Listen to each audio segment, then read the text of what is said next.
इस कार्यक्रम के पुण्यार्जक हैं श्री सुभाष चंद्र जैन, श्रीमती मणि जैन, पुत्री दामाद श्रीमती नेहा जैन, श्री सुनील जैन एवं देवांश जैन, चारुल जैन, सक्षम जैन इंदौर, पुत्री दामाद श्रीमती सोनिका जैन, श्री सौरभ जैन, संवाददाता दैनिक भास्कर एवं तुष्यम जैन, भोपाल।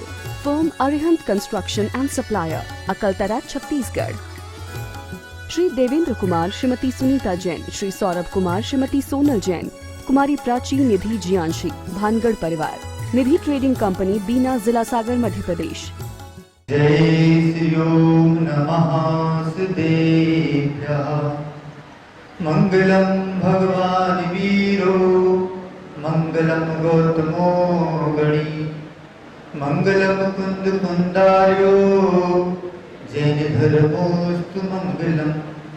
सर्वमंगल मांगल्यम, सर्वकल्याणकारिकम, प्रधानम सर्वधर्माणां, जैनं जयतु शासनम, जैनं जयतु शासनम। अनंत सत परमेष्टि भगवान की, 24 तीर्थंकर भगवान की, अचिर भगवान श्री कुंद कुंद स्वामी की, गुरुनाथ गुरु अचिर भगवान ज्ञान सागर जी महामुनि राज की, परम उपकारी संत स्वामी गुरुदेव विद्यासागर जी महामुनि राज की, परम पूज्य मुनि श्री 108 सागर जी महाराज की, 3 कम 9 करोड़ मुनि महाराजों की।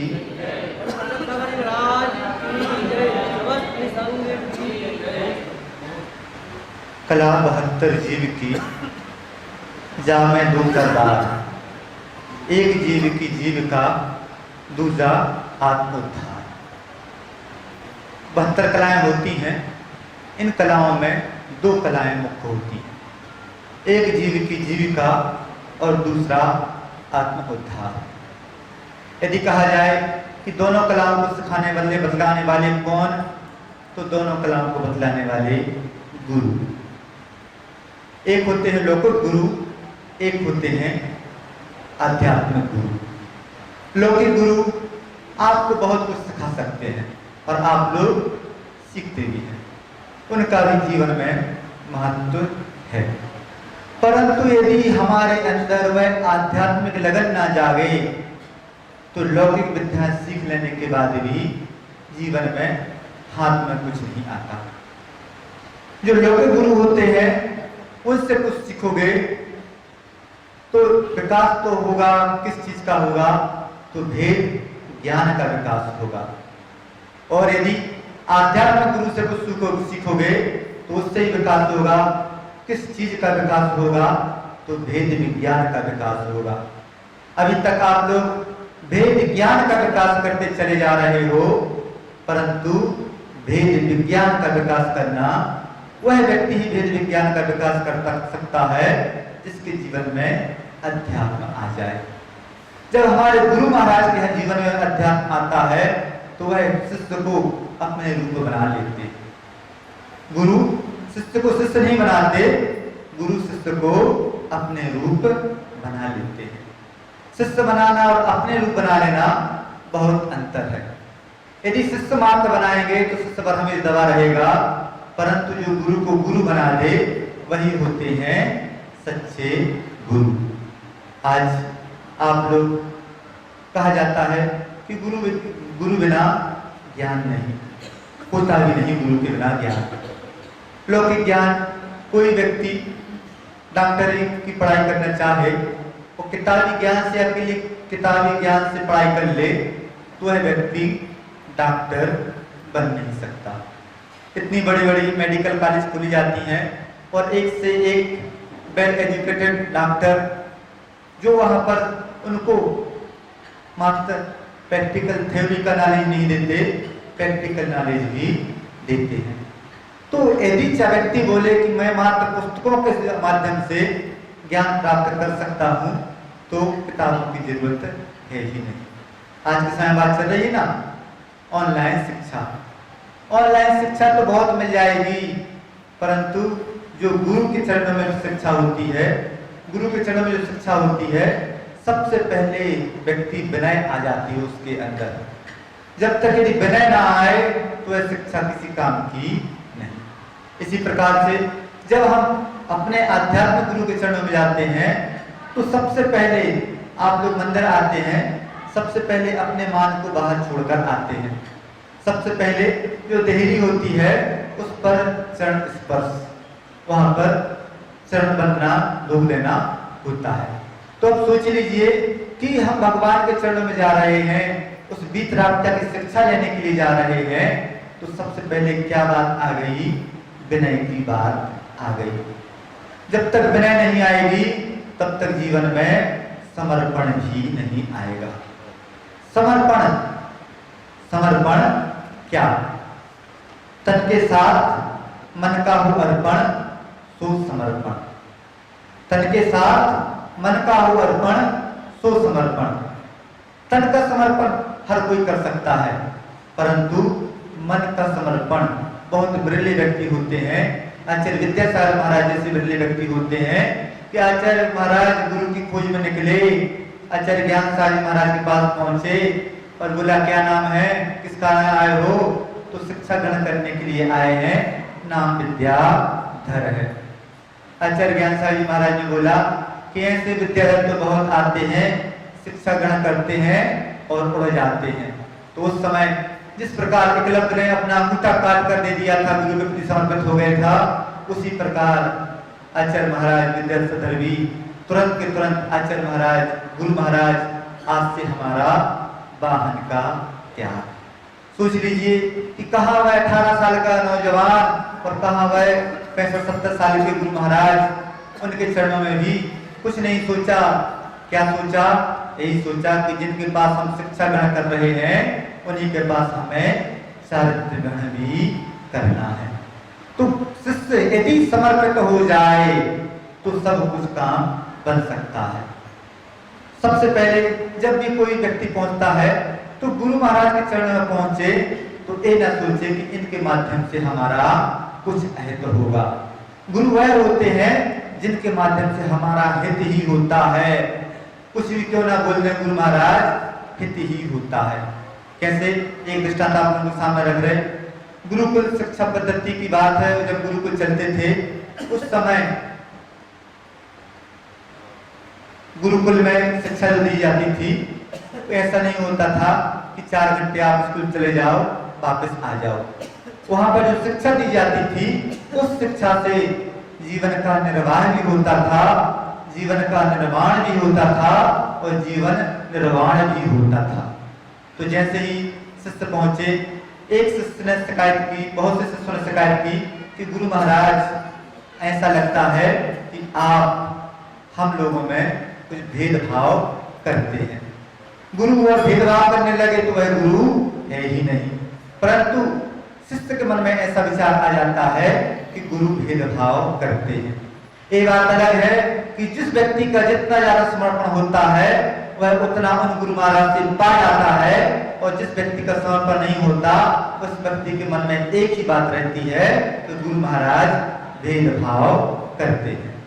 गुरु महाराज ने कहा ठीक है, तुम्हारी बात हमने सुन ली, कभी सोचेंगे इसका जवाब देंगे। हुआ है कि उस गुरुकुल में एक कुएं के पास में एक वृक्ष ऐसा था कि उसकी एक डगाल कुएं के अंदर थी, गुरु कुएं के ऊपर थी। उस डगाल को काटना है और बात ऐसी है उस डगाल को काटना और उसी डगाल पर बैठकर काटा जा सकता है। गुरु महाराज ने बोला अपने शिष्यों से, इस डगाल को तुम काटना, कौन काटेगा? जितने और शिष्य थे सब पीछे हो गए।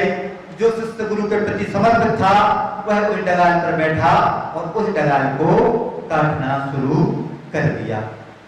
अब वह डगाल काटता जा रहा है। जैसे ही डगाल कटने को है, गुरु महाराज ने उस व्यक्ति को, शिष्य को रोक दिया। बोला कि क्यों, तुमने सोचा नहीं अपने बारे में कि अब तुम्हारा क्या होगा? तो शिष्य बोलता है कि महाराज मैंने तो अपना जीवन आपके प्रति समर्पित कर दिया है, अब आपको सोचना है कि हमारा क्या होगा। और यदि इस कुएं में गिरकर हम मर भी जाएंगे तो हमारा तो उसमें भी आत्म कल्याण होगा। यह होती है समर्पण की बात। समर्पण की बात तो हो गई, परंतु गुरु महाराज अपने शिष्य को कैसे संभालते हैं? ऐसा नहीं कि जो व्यक्ति समर्पित है उसी को संभालते हैं, जो व्यक्ति समर्पित नहीं होता उसको भी संभालते हैं। गुरुकुल की ही बात थी। एक शिष्य जो कुछ वस्तु यहाँ की वहां कर देता था। सब शिष्य गुरु महाराज के पास पहुंचे और बोलते हैं कि भगवान गुरुदेव, इस शिष्य को गुरुकुल से बाहर कर दीजिए। क्यों भाई, इसको क्यों बाहर कर दें? सब शिष्यों ने बोला कि यह शिष्य चोर है, हम लोगों की वस्तु यहाँ की वहां कर देता है। गुरु महाराज ने उस शिष्य को बहुत अच्छे से समझाया, परंतु उसको उस गुरुकुल से बाहर नहीं किया। शिष्यों ने बोला कि महाराज, आपने इसको बाहर क्यों नहीं कर रहे इस गुरुकुल से? तो बोलते हैं कि आप लोगों के जीवन में तो सच्चरता है, परंतु इस व्यक्ति के जीवन में चरित्र नहीं है। यदि हम इसको ना संभालेंगे तो किसको संभालेंगे? तुम लोग तो संभले संभलाए हो, यदि इस व्यक्ति को हमने संभाल लिया तो इसके जीवन का उद्धार हो जाएगा। बस बात यही आ रही है कि गुरु तो अपना काम करते चले जाते हैं, हर शिष्य को संभालने का प्रयास करते हैं, परंतु आप लोग गुरु को अपना मानते ही नहीं। यदि गुरु को अपना माने तो हमारे जीवन में भी कुछ परिवर्तन आए। गुरु महाराज कैसे होते हैं और गुरु महाराज से हम क्या शिक्षा ग्रहण कर सकते हैं? वेदी में विराजमान भगवान भी बीतरागी भगवान है और आप लोगों के गुरु भी बीतरागी गुरु हैं। यदि हम उनका जीवन देखकर अपने जीवन के राग द्वेष को कम करना शुरू कर दें, अपनी आवश्यकताओं को कम करना शुरू कर दें, तो हमारे जीवन में भी परिवर्तन आ सकता है। एक भाई को प्रभु ने कहा प्रभु बनना है तो, प्रभु ने कहा प्रभु बनना है तो गुरु को देखो। आज के समय में बहुत कुछ ऐसी विचारधारा वाले भी व्यक्ति हो गए हैं कि वो बोलते हैं कि आज के समय में सच्चे गुरु होते ही नहीं। अब सोच लीजिए कि जिसकी दृष्टि झूठी रहेगी उसको हर व्यक्ति झूठा दिखेगा, और जिस व्यक्ति की दृष्टि सही होगी उस व्यक्ति को सब कुछ सच्चा ही दिखेगा। क्या आप लोग बोल सकते हैं कि गुरु महाराज, सच्चे गुरु महाराज आज के समय में नहीं होते? आज के इस पंचम काल में ही आचार्य कुंद स्वामी पंचम काल में ही हुए हैं, और यदि वह पंचम काल के गुरु कुंद स्वामी सच्चे हो सकते हैं तो आचार्य विद्यासागर महाराज जी भी सच्चे हैं, और उनके शिष्य जो मुनि परंपरा चली आ रही है वह मुनि परंपरा भी सच्ची परंपरा है। बस बहुत कुछ अंतर है, आदमी की दृष्टि में आता चला जा रहा है, और वह व्यक्ति बोल रहा है कि आज के समय में अध्यात्म की बात तो हो रही है, परंतु गुरु महाराज जो होते हैं वह अध्यात्म से बात करने वाले होते हैं। अध्यात्म की बात करना, अध्यात्म की बात कर दी कब? जब पोथी सामने थी, शास्त्र सामने था, परंतु जीवन में अध्यात्म बिल्कुल भी नहीं आया। और जिस व्यक्ति के जीवन में अध्यात्म आ जाता है वह व्यक्ति ही भेद विज्ञान का जीवन जीता है, और भेद विज्ञान का परिचय अपने शिष्यों को कराता है। गुरु पूर्णिमा आज के दिन गुरु महाराज महावीर स्वामी को गुरु शिष्य की प्राप्ति हुई थी, और शिष्य को प्राप्ति हुई तो शिष्य गुरु महाराज की तो वाणी दिव्य ध्वनि खिरी कर खिरेगी, परंतु जीवन, शिष्य का जीवन आज से ही परिवर्तित हो गया। उसको मालूम चल गया कि संसार में क्या सही है, क्या गलत है, क्या सार है, क्या असार है। आप लोगों को भी गुरु तो मिल रहे हैं। कहा जाता है कि हर व्यक्ति के जीवन में एक ना एक गुरु अवश्य होना चाहिए, और जिस व्यक्ति ने अपने जीवन में गुरु बना लिया, गुरु महाराज शिष्य को तब स्वीकार करते हैं जब शिष्य को अपने रूप बना लेते हैं, परंतु शिष्य गुरु को स्वीकार कर सकता है पर हमेशा के लिए वह उस गुरु को अपने हृदय में बिठा सकता है। तो यदि आपने अपने गुरु को अपने जीवन में स्थान दे दिया है और आपका जीवन गुरु दीक्षा, क्या गुरु दीक्षा है? तो गुरु दीक्षा तो वह है कि हमारा परमार्थ का धन, यह धन बहुत इकट्ठा कर लिया, परंतु परमार्थ का धन क्या है आप सभी को जानकारी है। दूसरी बात, पसीने की कमाई। यदि गुरु बनाया है तो बस ऐसा बात हो कि खून पसीने की मिलेगी तो खाएंगे, नहीं तो यारो हम भूखे ही सो जाएंगे। जो व्यक्ति अनिति का धन कमाता है, वो व्यक्ति कभी भी धर्म को जीवन में स्थान देता ही नहीं, गुरु की बात को जीवन में स्थान देता ही नहीं। तीसरी बात, उस व्यक्ति के जीवन में उदारता आ जाती है जो व्यक्ति गुरु को अपने जीवन में स्थान दे देता है। यदि आपके जीवन में उदारता है तो समझ लेंगे कि हाँ, आपने गुरु को माना है। और चौथी बात, उसके जीवन में लज्जा भी आ जाती है। और पांचवी बात, सबसे मुख्य बात, अच्छा स्वभाव। यदि हमारा स्वभाव सधर्मी के प्रति बेमनस वाला हो, उसको देखकर जैसे कुत्ता कुत्ते को देखकर भौंकता है, यदि ऐसी स्थिति हमारी रही तो अभी आप जैन धर्म के मर्म को समझे ही नहीं।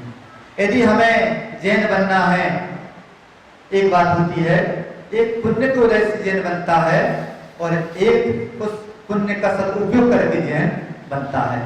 आप लोग पुण्य के उदय से तो जैनी बन गए हैं, परंतु अभी जैन के बनने योग्य क्रियाएं आपकी हैं ही नहीं। यदि पुण्य के उदय से जैनी बने और उस पुण्य का सदुपयोग करना भी सीख गए तो कभी भी पाप का बंध होगा ही नहीं।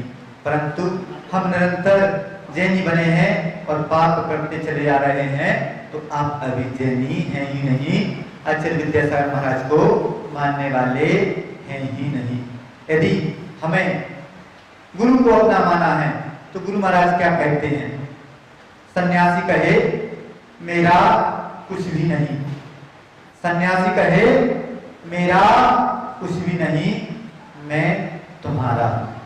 जो व्यक्ति गुरु महाराज को अपना मान लेता है तो गुरु महाराज के पास तो कुछ भी नहीं है, परंतु गुरु तो तुम्हारे हैं।